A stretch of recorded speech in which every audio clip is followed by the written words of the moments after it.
Aspirants and welcome to RS only. तो आज मैं आप लोगों के लिए लेकर आई हूँ your golden rules for smart study. देखो, प्रिपरेशन सब लोग करते हैं, ठीक है। There are lakhs of students who are preparing, but आप लोग उन स्टूडेंट्स से अलग कैसे स्टैंड आउट करोगे? तो ये 10 बेसिक पॉइंट्स है जो आप लोगों को अपनी जर्नी के अंदर ध्यान रखने हैं। सबसे पहला पॉइंट आपके लिए रहेगा one journey and one strategy. तो वन जर्नी और वन स्ट्रैटेजी क्या है? आप लोग YouTube देखते होंगे, वहां पर आप बहुत सारी टॉपर स्टॉक सुनते होंगे। आज आपने एक टॉपर को सुना, आपने सोचा कि मेरी भी स्ट्रैटेजी इस तरीके की मैं बना लेता हूँ। कल कोई और टॉपर बना, उसको आपने सुना, फिर आपने स्विच कर दिया कि नहीं, मेरी स्ट्रैटेजी तो ऐसी होनी चाहिए। सो हमें ऐसे स्विच नहीं करते रहना है। आप अपनी स्ट्रेंथ और वीकनेसेस को पहचानो, समझो और उसके हिसाब से अपनी एक पर्सनल स्ट्रैटेजी बनाओ। क्योंकि सब लोगों के लिए अलग अलग चीजें जो हैं, कुछ उनकी स्ट्रेंथ्स होती हैं, कुछ उनकी वीकनेसेस होती हैं, ठीक है। सबकी जर्नी एक जैसी नहीं हो सकती है। तो आपको अपनी पर्सनल कैपेसिटीज के हिसाब से अपनी एक क्या बनानी है, एक स्ट्रैटेजी बनानी है, और उस स्ट्रैटेजी के ऊपर आपको स्टिक करते हुए अपनी प्रिपरेशन के अंदर आगे बढ़ना है, ठीक है। नेक्स्ट पॉइंट जो आपको ध्यान रखना है, आपके जो नोट्स हैं उनको बहुत ज्यादा कॉम्प्लिकेट मत करो कि आपने ये भी डाल दिया, ये भी डाल दिया। नहीं, make your notes as simple as you can make, ठीक है। जितना सिंपल आप नोट्स को बनाओगे उतना इजी रहेगा आप लोगों के लिए उन नोट्स को रिवाइज करना। अगर आप नोट्स को बनाते हो, बहुत ज्यादा उसमें इंफॉर्मेशन डाल देते हो, तो जब आप रिवाइज करने के लिए बैठोगे आपका मन ही नहीं करेगा उस चीज को दोबारा से रिवाइज करने का, उसको रिविजिट करने का। सो जितना हो सकता है उतने सिंपल आप अपने नोट्स को रखो, सो दैट आपका जो रिविजन है वो बहुत ज्यादा क्या हो, इजी हो, ठीक है। नेक्स्ट पॉइंट जो आपको ध्यान में रखना है is fewer books and deeper knowledge. आपको एक बुक लिस्ट अपने लिए डिसाइड करनी है, ठीक है, और उस बुक लिस्ट के ऊपर स्टिक होना है, ठीक है। क्यों? क्योंकि एक बुक जब आप पकड़ते हो किसी भी सब्जेक्ट के लिए और उस पर स्टिक होते हो, तो आप उस बुक को बहुत अच्छे से हर डिवीजन से आप उसको सीख लेते हो, पढ़ लेते हो, और वो आपके दिमाग में इम्प्रिंट हो जाता है। रादर देन 10 बुक्स के ऊपर आप स्विच करो उस पर्टिकुलर सब्जेक्ट के लिए, एक बुक को पकड़ो और उसको 10 बार रीड करो। So that is what will make your journey what more efficient, और आप अपने आप के अंदर एक डिफरेंस महसूस करोगे कि आपका जो नॉलेज बेस है, आपके जो कॉन्सेप्ट क्लियरिटी है वो कितनी ज्यादा हो गई है, right. Then comes your smart work beats long hours.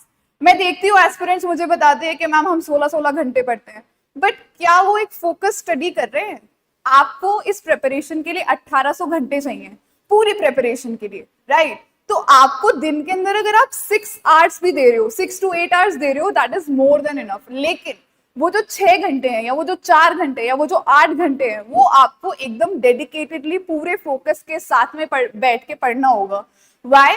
Because जब आप एक फोकस के साथ में पढ़ते हो, एक गोल को सोच के पढ़ते हो, तो आपकी जो प्रोडक्टिविटी है वो और ज्यादा बढ़ जाती है। रादर देन 16 घंटे उस चीज को स्ट्रेच करने के, आप 6 घंटे 8 घंटे दो उसको, लेकिन with your complete focus, complete attention दो, ठीक है। Then comes your syllabus is your north star. Syllabus जो है आपका, किसी भी एग्जाम को आप ले लो, आरएस ही नहीं, कोई भी exam if you take, so your syllabus is what, syllabus आपका की है टू योर सक्सेस, ओके। आपको किसी भी एग्जाम की प्रिपरेशन करने से पहले उसके सिलेबस को एकदम अच्छे से रट लेना चाहिए। लाइक सीरियसली मैं बोलूंगी कि आप उस सिलेबस को रट लो। उसके साथ साथ में आप उसके PYQs देखो। किसी भी एग्जाम की प्रिपरेशन करने से पहले you should know that what is the syllabus of the exam and what is the PYQ of the exam, ठीक है। प्रीवियस ईयर क्वेश्चंस देखने से आपको क्या पता चलता है, that what is the demand of the exam, कि एग्जाम क्या पूछना चाह रहा है, एग्जाम हमसे क्या चाह रहा है। और जब आप उसके अलाइनमेंट में अपनी स्ट्रैटेजी बनाते हो तो you can do wonders, okay. So this is a very important and major point. Next आपका जो रामबाण है, that is think in dimensions. हम अगर एक सब्जेक्ट पढ़ रहे हैं तो हमें उस पर्टिकुलर सब्जेक्ट के उस पर्टिकुलर टॉपिक को वहीं तक रेजिस्ट नहीं रखना है, हमें अपने थिंकिंग के होराइजन्स को बढ़ाना पड़ेगा। हमें उस एक पर्टिकुलर कॉन्सेप्ट को अलग अलग सब्जेक्ट से लिंक करना पड़ेगा, हमें उसको करंट से लिंक करना पड़ेगा। तो आप एक कॉन्सेप्ट को जितने डायमेंशंस में हो सकता है उतने डायमेंशंस में सोचकर देखिए, ठीक है, उतने डायमेंशन से उसको लिंक करके देखिए। So that will increase your thinking capacity. क्योंकि जब आप मेंस में आंसर राइटिंग करने बैठते हो ना, तो आपके सामने एक क्वेश्चन आ जाता है जो आपने कभी नहीं देखा होता है, राइट। तो आप जब ये एक्सरसाइज रेगुलरली करोगे तो आप उस क्वेश्चन के लिए अच्छे से ब्रेनस्टॉर्म कर सकते हो और आपके दिमाग के अंदर उस पर्टिकुलर टाइम पे बहुत सारे आइडियाज आ सकते हैं, ठीक है। So if you start thinking in different dimensions, in different horizons while your preparation, तो जब आप एक मेंस के एग्जाम में बैठोगे तो वो आपके लिए बहुत ज्यादा हेल्पफुल रहेगा। व्हाई? बिकॉज आपका ब्रेन जो है वो उस तरीके से ऑलरेडी सिस्टमाइज्ड हो चुका है कि वो beyond the subject, beyond the concept भी सोच सकता है, और उसी के लिए आपको क्या मिलेंगे? एक्स्ट्रा मार्क्स मिलेंगे, right. Then comes your consistency over intensity. एक दिन मैंने 16 घंटे पढ़ाई कर ली, फिर 2 दिन मैंने मस्त मौज करी, तो ऐसे नहीं होता है, ठीक है। आपकी कंसिस्टेंसी जो है वो ही आपको इस एग्जाम को क्लियर करवाएगी।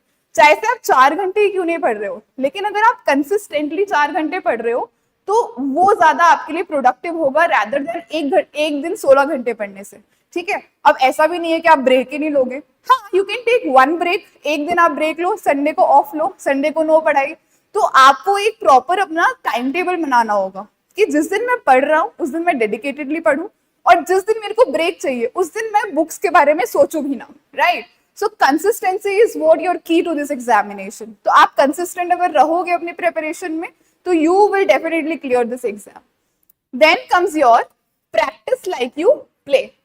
मतलब आप रोड पे चल रहे हो, चलते फिरते आपने कोई पोस्टर देखा, आपको रिकॉल होना चाहिए कि यार इस चीज से मेरा सब्जेक्ट कैसे रिलेटेड है, ठीक है। आप कोई भी आपने कॉन्सेप्ट पढ़ा, ठीक है, तो आप उसको अपने छोटे भाई बहन को पकड़ लो, उनको समझाओ, ठीक है, अपने पेरेंट्स को पकड़ लो, उनको समझाओ। सो आप इस तरीके से पढ़ो, like you know you are just studying for the, not just for the sake of studying, but आपको उस पढ़ाई को अप्लाई करना भी आना चाहिए और आपको चलते फिरते चीजों को ग्रास्प करना आना चाहिए। अपनी एनवायरनमेंट के अंदर से आप अपने सिलेबस को लिंक करो, उससे लर्न करने की कोशिश करो। व्हाई? बिकॉज हमारी एनवायरनमेंट हमें बहुत बहुत कुछ सिखाती है, right. Then comes learn together and grow together. अब लर्न टुगेदर और ग्रो टुगेदर का मतलब क्या है? आपके साथ में आपका एक पीयर ग्रुप होगा, ठीक है, जो आप ही की तरह तैयारी कर रहे हैं आरएस एग्जामिनेशन की। उनके साथ में बैठो, उनके साथ में जो भी इश्यूज होते हैं, जो भी कॉन्सेप्ट्स होते हैं, उनको डिस्कस करो। इससे क्या होगा? आपको एक पर्टिकुलर टॉपिक के ऊपर 10 पॉइंट ऑफ व्यूज मिलेंगे, ठीक है, और 10 व्यू पॉइंट अगर आपको मिल गए तो आप उसके अंदर से अच्छे से अपना खुद का एक व्यू पॉइंट बना सकते हो। समझ में आई बात? सो दिस वे आपका जो पीयर ग्रुप है वो आपकी जो नॉलेज बेस है उसको बढ़ाने में आपकी मदद करेगा, right. So these are the 10 golden points, 10 golden rules for your smart study. और अगर आप इनको अपनी प्रिपरेशन में इनकलकेट करते हो, so you people become very much ready to face any kind of examination. So I hope आप लोगों के लिए ये सेशन बहुत ज्यादा यूजफुल रहेगा। And for more videos, keep commenting on the videos which I am making कि आपको और किस चीज के लिए, आपको किस में डाउट्स हैं और किस चीज के लिए आपको वीडियोस चाहिए। So I'm always here. So till then, take care. Bye bye.